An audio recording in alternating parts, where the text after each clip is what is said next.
आखिर राम मंदिर के निर्माण में ऐसा क्या मिला जिसकी इतनी ज्यादा चर्चा हो रही है? जब नासा के वैज्ञानिकों को इन चीजों के बारे में पता चला तो वह भी हैरान रह गए। और सबसे बड़ी बात की, जब आपको इनके बारे में पता चलेगा तो आपके भी रोंगटे खड़े हो जाएंगे। एक बात और की, इस वीडियो को देखने के बाद आप भी अपने आप पर हिंदू और सनातनी होने पर बहुत ज्यादा गर्व करोगे। आखिरकार कई सालों के इंतजार की घड़ी अब खत्म हो चुकी है और राम मंदिर भी बनकर तैयार हो चुका है। अब लोग 22 जनवरी का इंतजार कर रहे हैं, क्योंकि इस दिन की भारत के लोगों को ही नहीं बल्कि दुनिया के लोगों को इंतजार है। लोग राम लल्ला की स्थापित होने वाली मूर्ति को देखकर झूम उठेंगे, क्योंकि इस दिन के बाद राम मंदिर के दरवाजे हमेशा के लिए भक्तों के लिए खोल दिए जाएंगे। इस मूर्ति को बनवाने के लिए देश के 3 सबसे बड़े मूर्तिकारों को बुलवाया गया है, और जो भी भक्त इस ऐतिहासिक पल को अपनी आंखों से निहारेगा वह जीवन मरण के बंधन से मुक्त हो जाएगा। क्योंकि यह तो आपको पता ही होगा कि 22 जनवरी 2024 को राम मंदिर में रामलाल की मूर्ति की प्राण प्रतिष्ठा होगी। लेकिन यह मंदिर तो बनकर भले ही तैयार क्यों ना हो गया हो, लेकिन इसके निर्माण के समय कई ऐसे चमत्कार हुए हैं, उसे देखकर मंदिर के पड़ती समेत कई लोग दंग रह गए हैं। यहां तक इन चीजों को देखकर नासा के वैज्ञानिकों ने तो अपना सर ही पकड़ लिया है, और तो और वह एक ऐसी गहरी सोच में पड़ गए हैं कि मानो उन्होंने कोई भयानक चीज देख ली हो। आज की इस वीडियो में हम राम मंदिर के बनते वक्त हुए उन चमत्कारों और रहस्यमयी चीजें के बारे में आपको बताएंगे, जिसे सुनकर शायद आप भी यकीन ना कर पाओ। लेकिन वीडियो को शुरू करने से पहले प्रभु श्री राम के सच्चे भक्त होने के नाते आप लोगों को इस वीडियो को लाइक करके नीचे जय श्री राम कमेंट में लिखना होगा, ताकि प्रत्येक देशवासी को यह पता लग जाए कि हम हिंदू भी किसी से कम नहीं हैं। आपको बता दें कि जब यहां मंदिर निर्माण का काम चल रहा था तब एक 1200 खांभों की ड्राइंग तैयार करवाई गई और अमेरिका से एक विशिष्ट वैज्ञानिकों की टीम को बुलवाया गया, ताकि वे इसका निरीक्षण करके होने वाली हर एक कमियों को दूर कर दे और राम मंदिर की शान में 4 चांद लगा दे। लेकिन जैसे ही राम मंदिर के निर्माण के वक्त वहां की धरती को खुद गया, तब उस धरती से एक ऐसी वस्तु निकली कि उसे BCC देखकर सभी के होश उड़ गए। और उसे चमत्कारी और दिव्या वस्तु ने न सिर्फ उन वैज्ञानिकों के होश उड़ाए बल्कि भारत सरकार को भी हिलाकर रख दिया, जिसके बाद तुरंत एक कमेटी बनाई गई और उसकी जांच के लिए लगा दी। लेकिन उसके बाद कुछ ऐसा हुआ कि वे सभी भी प्रभु श्री राम के भक्त बन गए। दरअसल यह बात है राम मंदिर के निर्माण के समय की, जब अमेरिका से थॉमस नाम के एक वैज्ञानिक भारत में राम मंदिर निर्माण कार्य के दौरे पर आए हुए थे। यहां आकर उन्होंने देखा कि राम मंदिर का निर्माण कार्य तो काफी चल रहा है, जिसके बाद उन्होंने अपना रूटीन काम फिर से करना शुरू कर दिया और अपना काम करना शुरू कर दिया।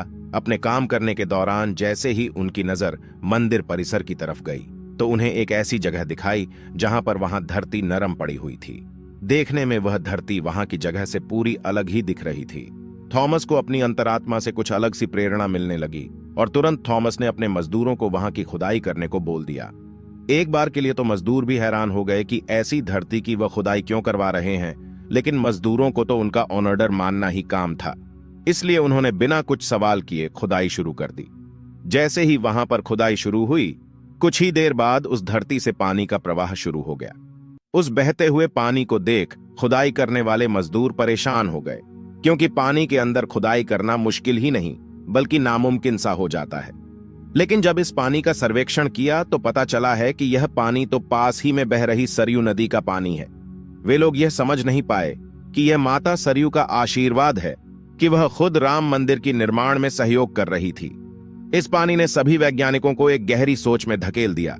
वे यह सोचने लग गए कि अगर ऐसे ही पानी निकलता रहा तो जहां एक भव्य मंदिर का निर्माण कैसे हो पाएगा, क्योंकि एक पानी वाली सतह पर मजबूत मंदिर बनवाना कोई हंसी खेल की बात नहीं थी। उस समय सभी के दिमाग में एक ही बात थी कि सरयू नदी का मंदिर की भूमि के नीचे मिलना कोई चमत्कार है या फिर कोई कुदरत का करिश्मा, यह कोई भी नहीं जानता था। आखिरकार जब कोई भी समाधान नहीं मिला तब सभी मिलकर श्री राम से प्रार्थना करने लगे, क्योंकि जाहिर सी बात थी जब तक वो माता सरयू के पानी की धारा बंद नहीं होगी तब तक आगे का काम शुरू नहीं किया जा सकता था। लेकिन अगले ही दिन श्री राम ने उनकी पुकार सुन ली और माता सरयू का पानी स्वतः ही बंद हो गया और एक बार फिर राम मंदिर का निर्माण कार्य जोरों शोरों से शुरू हो गया। और यह काम इस कदर चला कि अब यहां अपने अंतिम छोर पर पहुंच चुका है, या यूं कहें कि यह पूरा तैयार ही हो गया है और 22 जनवरी को यहां श्री राम की प्राण प्रतिष्ठा भी की जाएगी। यह मंदिर इतना भाव बना है कि इस देखने के लिए भारत सरकार ने यहां पर एक अंतर्राष्ट्रीय हवाई अड्डा भी बनवाया है, ताकि देश और दुनिया के लोग सीधे ही यहां पर आ सके और इसे देख सकें। यह मंदिर तो आप कभी भी देख सकते हैं, लेकिन अब सवाल यह है कि जब पुराने समय में यहां पर राम मंदिर था, वह कैसा दिखता था, जिसे तोड़कर बाबर ने बाबरी मस्जिद बनाई थी। उसे राम मंदिर का निर्माण आखिर किसने किया था? क्योंकि यह रहस्य आज तक सीमित लोगों को ही पता है, ज्यादातर लोगों को इसके बारे में कुछ भी मालूम नहीं है। तो चलिए, आज मैं आपको इसका पूरा रहस्य इस वीडियो के माध्यम से बता देता हूं, तो बने रहेगा हमारे साथ वीडियो में एंड तक। आखिर उस समय भगवान राम की नगरी अयोध्या को किसने बनाया था? यह पवित्र नगरी हिंदुओं के लिए बहुत ही ज्यादा महत्वपूर्ण है, क्योंकि यहां पर स्वयं प्रभु श्री राम का जन्म हुआ था, इसलिए इसे राम जन्मभूमि भी कहते हैं। इतिहासकारों के अनुसार कौशल प्रदेश की प्राचीन राजधानी अवध को कालांतर में अयोध्या और बौद्ध काल में साकेत कहा जाने लगा। अयोध्या मूल रूप से मंदिरों का शहर था। हालांकि यहां खुदाई के वक्त आज भी हिंदू, बौद्ध एवं जैन धर्म से जुड़े मंदिरों के अवशेष देखे गए, जिसमें खंभों से लेकर हिंदू आकृतियां बनी हुई थीं। अयोध्या नगरी में होने का वर्णन भी वाल्मीकि रामायण में मिलता है। कहते हैं कि भगवान श्री राम के जल समाधि लेने के पश्चात अयोध्या कुछ काल के लिए उजाड़ सी हो गई थी, लेकिन उनकी जन्मभूमि पर बना महल वैसे का वैसा ही था। भगवान श्री राम के पुत्र कुश ने एक बार पुण्य राजधानी अयोध्या का पुनर्निर्माण कराया। इस निर्माण के बाद सूर्यवंश की अगली 44 पीढ़ियों तक इसका अस्तित्व आखिरी राजा महाराजा बृहदबल तक अपने चरम पर रहा। कौशल राज बृहदबल की मृत्यु महाभारत युद्ध में अभिमन्यु के हाथों हुई थी। महाभारत के युद्ध के बाद अयोध्या उजड़ सी हो गई, मगर श्री राम जन्मभूमि का अस्तित्व फिर भी बना रहा। इसके बाद यह उल्लेख मिलता है कि ईसा के लगभग 100 वर्ष पूर्व उज्जैन के चक्रवर्ती सम्राट विक्रमादित्य एक दिन आखेट करते करते अयोध्या पहुंच गए। थकान होने के कारण अयोध्या में सरयू नदी के किनारे एक आम के वृक्ष के नीचे वे अपनी सेना सहित आराम करने लगे। उस समय यहां घना जंगल हो चला था, कोई बसावट भी यहां नहीं थी। महाराज विक्रमादित्य को इस भूमि में कुछ चमत्कार दिखाई देने लगे। तब उन्होंने खोज आरंभ की और पास के योगी व संतों की कृपा से उन्हें झांत हुआ कि यह श्री राम की अवध भूमि है। उन संतों के निर्देश से सम्राट ने यहां एक भव्य मंदिर के साथ ही कूप, सरोवर, महल आदि बनवाए। कहते हैं कि उन्होंने श्री राम जन्मभूमि पर काले रंग के कसौटी पत्थर वाले 84 स्तंभों पर विशाल मंदिर का निर्माण करवाया था। इस मंदिर की भव्यता देखते ही बनती थी। विक्रमादित्य के बाद के राजाओं ने समय समय पर इस मंदिर की देखरेख की।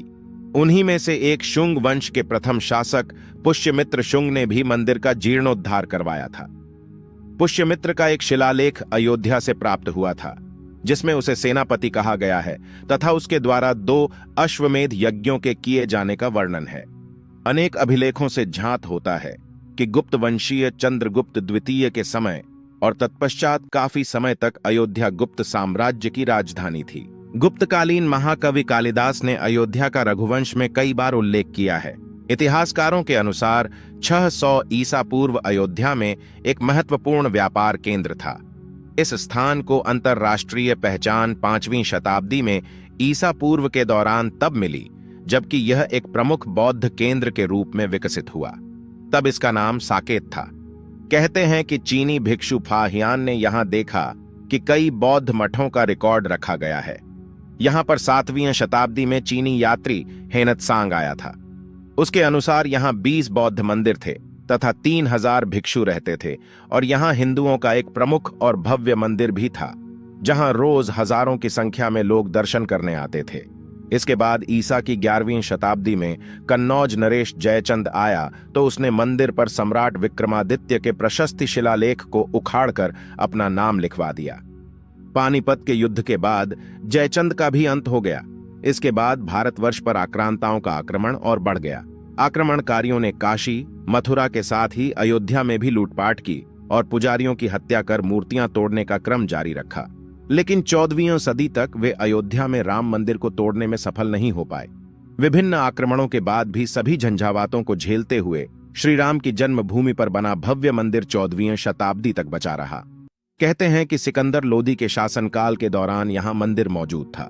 14वीं शताब्दी में हिंदुस्तान पर मुगलों का अधिकार हो गया और उसके बाद ही राम जन्मभूमि एवं अयोध्या को नष्ट करने के लिए कई अभियान चलाए गए।